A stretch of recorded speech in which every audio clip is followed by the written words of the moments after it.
গোপাল, যাচ্ছে গোপাল।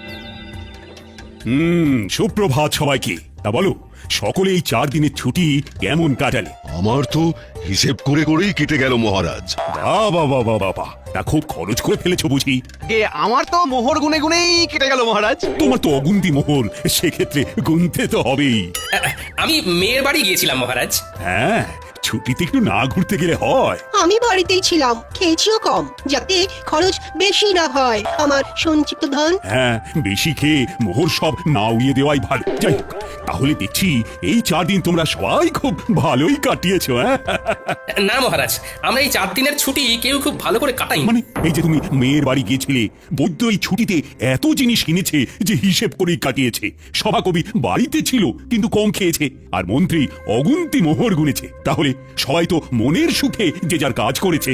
মহারাজ, অনেক সময় মুখে শুনে যা ভাবা হয় তা ঠিক হয় না মহারাজ। আমি মেয়ের বাড়ি গিয়েছিলাম কিছু আনাজপত্র আনতে, যাতে বেশ কিছু মাস আমার বাজার করতে না হয়, কারণ এখন বাজারে জিনিসপত্রের যা আকাশ ছোঁয়া দাম মহারাজ। আমিও এই কদিনের ছুটিতে প্রচুর জিনিস কিনে তার দাম হিসেব করতে বসিনি মহারাজ। আমি হিসেব করছিলাম বেতন পেয়ে কোন খাতে কতটা খরচ কমিয়ে গোটা মাস জীবন ধারণ করতে পারবো। আমিও যাতে বেশি না খেয়ে তাড়াতাড়ি আনাজপাতি শেষ করে ফেলি, সেই জন্যই কম কম খাচ্ছিলাম। এরকমের কারণটা কি বুঝতে পারছি না তো। তোমরা তো সবাই যথেষ্ট পরিমাণে বেতন পাও, তাহলে আগে মহারাজ, অপরাধ নেবেন না। আপনার এই বেতনে এখনকার যা পরিস্থিতি, তাতে আমাদের মাস চালানো খুব দুষ্কর হয়ে যাচ্ছে। মহারাজ, আপনি বেতনের দিকটা একটু ভাবলে ভালো হয়। বেতনের দিকটা ভেবে দেখবো মানে কি বলতে চাইছো? বেতন বাড়ান মহারাজ, বেতন বাড়ান। অসম্ভব, অসম্ভব। এই তো বিগত 4 মাস আগেই বেতন বাড়িয়েছি। তোমরা সবার কাজের পাশাপাশি উপরি আয়ের ব্যবস্থা করো। উপরি আয়? মহারাজ, মাথা ঠান্ডা করুন। একটু ভাবুন মহারাজ, একটু ভাবুন। আমি তোমাদের কথা অনেক ভেবেছি, এবার তোমরাও আমার কথা একটু ভাবো। আমি বেতন বাড়াতে পারছি না, আর আজকের মতো এখানেই সভা শেষ করছি। তোমরা সবাই এসো। বেতন বাড়ানোর কথা বলতেই সবার কাজ শেষ করে দিলেন, এ আবার কেমন ব্যবহার?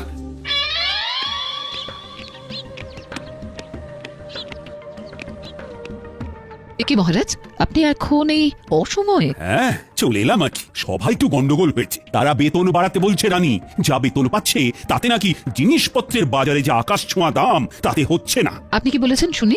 আমি বলে দিয়েছি বেতন বাড়ানো এখন অসম্ভব। আমি ওদেরকে বলেছি উপরি আয়ের ব্যবস্থা করতে। সে কথা শুনে সবাই কি বললেন? সবাই আকাশ থেকে পড়লো। একটা কাজ করুন না মহারাজ, আপনার পশ্চিম দিকের যে মাঠটা রয়েছে সেইখানেই ওদের জন্য কিছু ব্যবস্থা করে দিন না। তোমার কথাটা মাথায় থাকলো, তবে 2 দিন বাদে বলবো। আগে দেখি ওরা কে কি করে। বেশ। গিন্নি, ও গিন্নি। বলো। এ কি গো গিন্নি, তুমি শুয়ে আছো? শরীর খুব খারাপ নাকি? দেখি দেখি। হেমা, তোমার গা তো জ্বরে পুড়ে যাচ্ছে। কিছু খাওনি নাকি? আমি উঠতে পারছি না। আজকে রান্নাটা যে কি করে করব বুঝতে পারছি না গো। হ্যাঁ, রান্না নিয়ে কিছু ভেবো না, আমি করে নিচ্ছি। তুমি শুধু চুপটি করে শুয়ে থাকো দেখি। না, সে কি করে হয়? তোমার এসব রাধা বাড়া অভ্যেস নেই। আরে তোমারও কি জন্ম থেকেই স্বামীর সাথে ঘর করার অভ্যেস ছিল? হ্যাঁ, সেই তো আমার সাথে বিয়ের পরে অভ্যেসটা হয়েছে। আমার কথা আলাদা, আমি মেয়ে মানুষ। বারে বা, বেটা ছেলে বলে কি রান্নার অভ্যেস তা আবার কদিনের জন্য হবে না? এইসব একদম বাজে কথা গিন্নি। তাও আমার খারাপ লাগবে। তুমি এখন থামো তো গিন্নি। শোনো, আমি এই কদিন রাঁধবো আর তুমি শুধু গ্যাট হয়ে খাটের উপর বসে খাবে, বিশ্রাম নেবে। তুমি শুধু আমি রান্নাটা কেমন করি সেটা দেখো।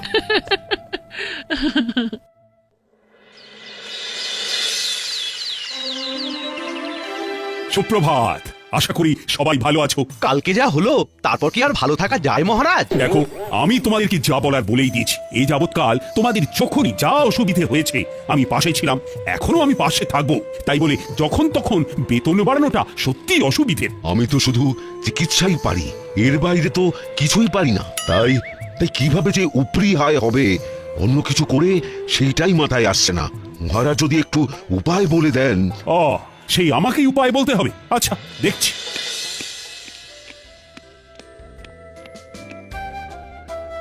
মহারাজ বলছি কি। সুপ্রভাত রানীমা। সুপ্রভাত। আশা করি সকলে ভালো আছেন। ভালো নেই, খুব সমস্যায় আছি রানীমা। তা আজকে গোপাল আসেনি কেন? তাই তো, তালে করে খেয়ালই নেই। আগে মহারাজ, আমি এসেছি। এ কি গোপাল, এত দেরি হলো যে? তোমার শরীর ঠিক আছে তো? তা আমার শরীর তো ঠিক আছে, কিন্তু কিন্তু আমার গিন্নির শরীর ভালো নেই, তাই ঘরের কিছু কাজ সামলে রান্না করে আসতে গিয়ে দেরি হয়ে গেল। এই রে ও গোপাল, কটা শাড়ি আর চুড়ি এনে দেবো নাকি? গোপাল, তাহলে সুগৃহিণী দক্ষ রাঁধুনি হয়ে গেলে নাকি? হ্যাঁ, দরকার পড়লে যদি হই তাতে মন্দ কি বলুন? সকলে চুপ করুন, বরং আপনারা গোপালকে দেখে শিখুন। সে স্ত্রীর শরীর খারাপে নিজে এগিয়ে এসেছে, স্ত্রীর কষ্টটা বুঝেছে। ঠিকই তো, না কষ্ট বুঝলে হয়। এই বৈদ্যমশাই, আপনি আজই গোপালের বাড়ি গিয়ে ওনার স্ত্রীকে দেখে আসবেন। গোপাল, সত্যি তোমার তুলনা হয় না। থাক, অমন মেয়ে মানুষের কাজ করে আমার সুখ্যাতি পাওয়ার দরকার নেই।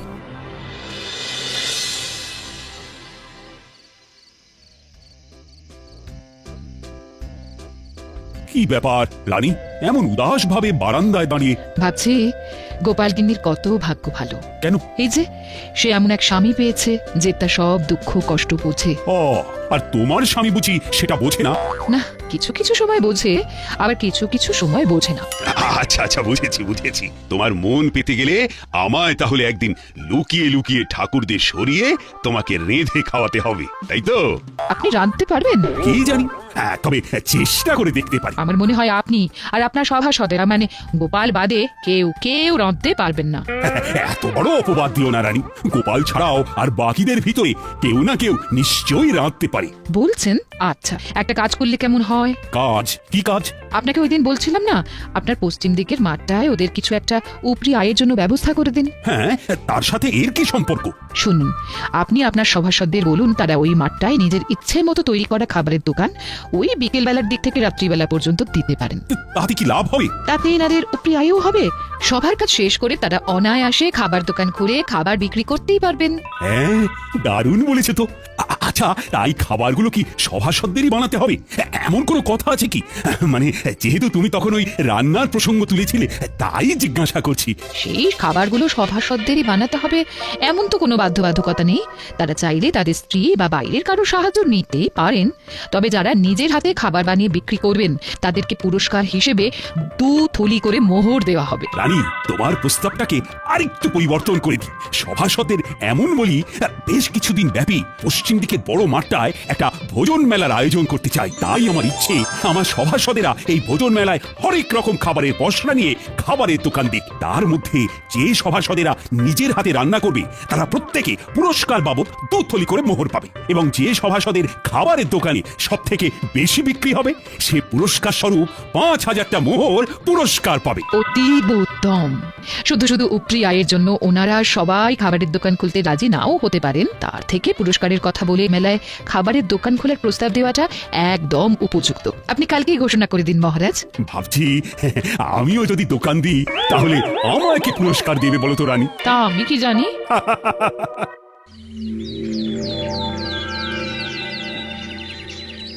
হ্যাঁ, তোমাদের সকলকে আজ একটু তাড়াতাড়ি ডাকার পিছনে আমার একটা বিশেষ উদ্দেশ্য আছে। কি উদ্দেশ্য মহারাজ? আমি তোমাদের সকলের উপরি আয়ের জন্য একটা পদ ভেবেছি। বাহ বাহ বাহ! কি উপায় আপনি ভেবেছেন মহারাজ? আমি আমার পশ্চিমের মাঠটায় একটা ভোজন মেলার আয়োজন করতে চাই। সে অতীব ভালো, কিন্তু মেলায় গেলে তো খাবার কিনতেই প্রচুর খরচ হয়ে যাবে। তাহলে এভাবে আমাদের উপরি আয় হবে কি করে মহারাজ? নিজের দোকান থেকে খেলে ব্যয় হবে না মন্ত্রী। নিজের দোকান মানে? আপনি কি ওই মেলায় আমাদের দোকান দিতে বলছেন মহারাজ? একদম ঠিক। আমি চাই পশ্চিমের মাঠে আয়োজিত সারা কৃষ্ণনগর ব্যাপী ভোজন মেলায় সাধারণ প্রজাদের পাশাপাশি আমার সভাসদেরাও খাবারের দোকান দিক। দোকান দিলে উপরে আয় হবে বটে, কিন্তু দাঁড়াও, আমার ঘোষণা এখনো শেষ হয়নি। আমি ঠিক করেছি আমার সভাসদদের ভিতরে যারা নিজেরা হাতে করে খাবার বানিয়ে বিক্রি করবে তারা প্রত্যেকে 2 থলি করে মোহর আমার তরফ থেকে পুরস্কার পাবে। আহা, দাঁড়াও, এখনো তো কথা শেষ হয়নি। আর যে সভাসদের দোকানে সব থেকে বেশি বিক্রি হবে সে আমার তরফ থেকে পুরস্কার বাবদ 5000 মোহর পাবে। তার মানে খাবার বেশি বিক্রি করতে পারলে 5000 মোহর পুরস্কার, আর নিজের হাতে খাবার বানাতে পারলে 2 থলি মোহর পুরস্কার। আবার নিজে খাবার না বানাতে পারলেও অন্য কারুর সাহায্য নিয়ে উপরি আয়ের জন্য দোকান দেওয়া যাবে, তাই তো মহারাজ? একদম। এই মেলা প্রায় মাসখানেক চলবে। তাহলে তোমরা কি ভাবছো? মানে আমার প্রস্তাবে কি রাজি হবে? আমি রাজি মহারাজ। আমি দোকান দিতে রাজি, যদি হেরেও যাই বাজি। আমিও রাজি। আমিও দোকান দেব। মহারাজ, দোকান না দিয়ে সবার দোকানের খাবার চেখে দেখার জন্য কোনো পুরস্কার নেই না? মন্ত্রী মানে মহারাজ, আমিও সবার মতো দোকান দেব তাহলে। বেশ, তাহলে সবাই প্রস্তুত হয়ে নাও। দিন 7 পরেই শুরু হবে ভোজন মেলা। ও হ্যাঁ, মনে আছে তো সবার, কালকে আমাদের ছুটির দিন, রাজসভা বন্ধ। হ্যাঁ মহারাজ।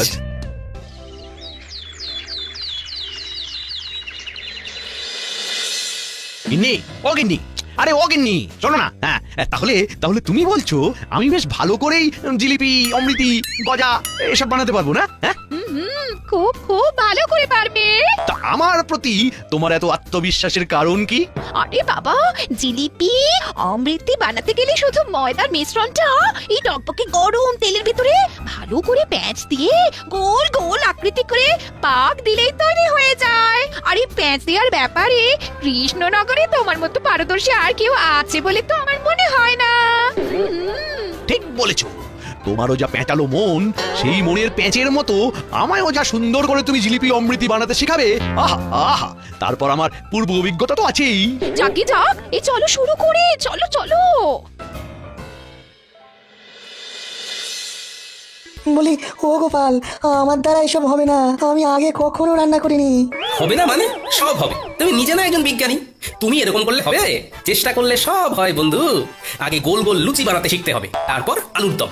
গিন্নি থেকে সব জেনে এসেছি। এর থেকে সূত্র বা কোনো যন্ত্র আবিষ্কার করা অনেক সহজ। মেলা বেলা হয়ে যাচ্ছে বন্ধু।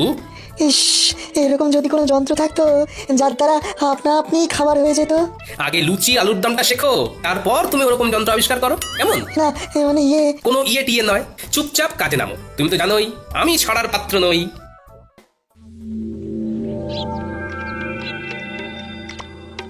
কি হে বন্ধু, কি খবর?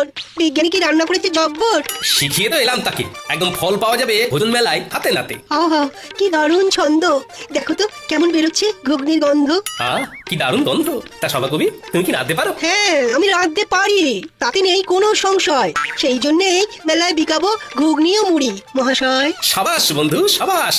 তা তুমি কি বেচবে গোপাল? ঠিক করেছো কি ঘুম থেকে উঠে সকাল সকাল? না বন্ধু, কিছু ঠিক করিনি এখনো, দেখি কি বিক্রি করি। হ্যাঁ, তাড়াতাড়ি ঠিক করে ফেলো, কারণ খুব তাড়াতাড়ি দিন যে ঘনিয়ে এলো।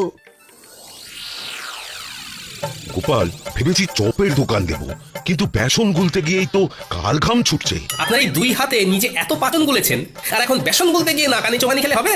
আমার ভয় করছে গোপাল। দেখি তো, আমার সামনে আপনি গুলতে বসুন, কেমন ভয় লাগে আপনার দেখি। গোপাল, তুমি পারো বটে। একবার হাঁক দিলাম আর তুমি সাহায্য করতে চলে এলে। বৈদ্যমশাই, আমরা একই রাজ্যের লোক, তাই বিপদে ডাক শুনেও মুখ ঘুরিয়ে না শোনার ভান করে বসে থাকলে হবে?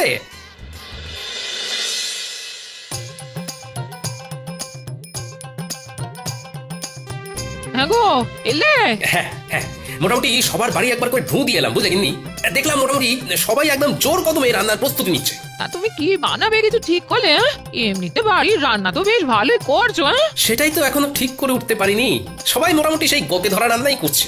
না, আমায় একটু অন্যরকম কিছু ভাবতে হবে। দাদু, ও দিদা, এক ঘটি জল দাও না। কি ঝাল, কি ঝাল! আর খাবো না, নাক মুলছি, কাল মুলছি, আর খাবো না। উফ, বাপরে বাপ! দাঁড়া দি, কিন্তু কি খেয়েছিস বলতো? ফুচকা। আমার বাবা শহরে গিয়েছিল, তাই ফেরার পথে ওখান থেকে এনেছিল ঝাল ঝাল ফুচকা। জানো তো দাদু, এখানকার কেউই ফুচকার তেমন নাম শোনেনি। গিন্নি, ও গিন্নি, ফুচকার দোকান দিলে কেমন হয়? খুবই ভালো হয়। সেইবারে খুকির বাড়িতে গিয়ে খেলাম, শহর থেকে জামাই এনেছিল, অসাধারণ। কিন্তু তুমি কিভাবে বানাই শিখবে কি করে? এখনো হাতে 4-5 দিন সময় আছে গিন্নি, শহরে গিয়ে শিখে আসবো কালকে, তারপর ভোজন মেলায় ফুচকা বিক্রি করবো। আহা, শুধু খাবারের মেলায় কেন, গোটা কৃষ্ণনগরে তুমি বিক্রি করবে। এখানকার কেউ জানেই না ওই ফুচকার নাম। ভালো লাগলে না, এই প্রচুর প্রচুর বিক্রি হবে। তা ঠিক, আর মহারাজ এটাও বলেননি যে খাবার শুধু ভোজন মেলাতেই বিক্রি করতে হবে। আমি কিছুক্ষণ দোকানে থেকে ফুচকা তৈরি করে ঠেলা গাড়ি নিয়ে ফুচকা বিকোতে বেরিয়ে যাব। তারপর তুমি আর ন্যাপলা পুঁটি গুলটে দোকান সামলাবে। দাদু, তুমি চিন্তা করো না, আমরা সব সামলে নেব। দারুণ দারুণ জিনিস খাওয়ালে গোপাল, অপূর্ব স্বাদ। পুরটা খাসাও মেখেছো গোপাল। শুভেচ্ছা বন্ধু, একদম অন্য ধরনের জিনিস খাওয়ানোর জন্য। আর অসংখ্য ধন্যবাদ আমাকে লুচি আলুর দম শিখিয়ে দেওয়ার জন্য। আরে ধুর, কি যে বলো, তা বিক্রি কেমন হচ্ছে? আমার দোকানেও মন্দ নয়। আমার দোকানেও তোমার কল্যাণে বেশ ভালোই বিক্রি হচ্ছে। বাহ, শুনে ভালো লাগলো। হ্যাঁ গো, আর দেরি করো না ফুচকার ঠেলাটা নিয়ে গুলটিকে সঙ্গে করে নিয়ে রওনা দাও, আমরা দোকান সামলে নিচ্ছি। হ্যাঁ ঠিক বলেছো গিন্নি। এই গুলটে, চল চল চল।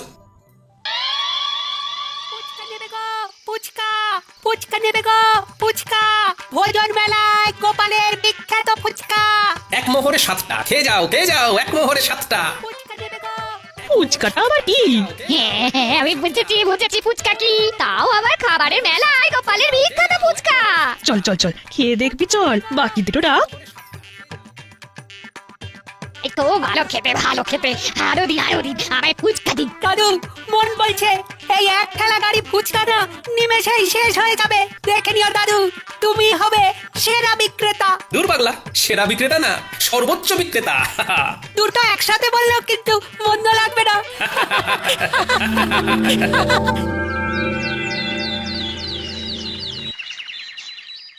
গুনো খাজাঞ্চি গুনো, কার কত আয় হলো দেখি।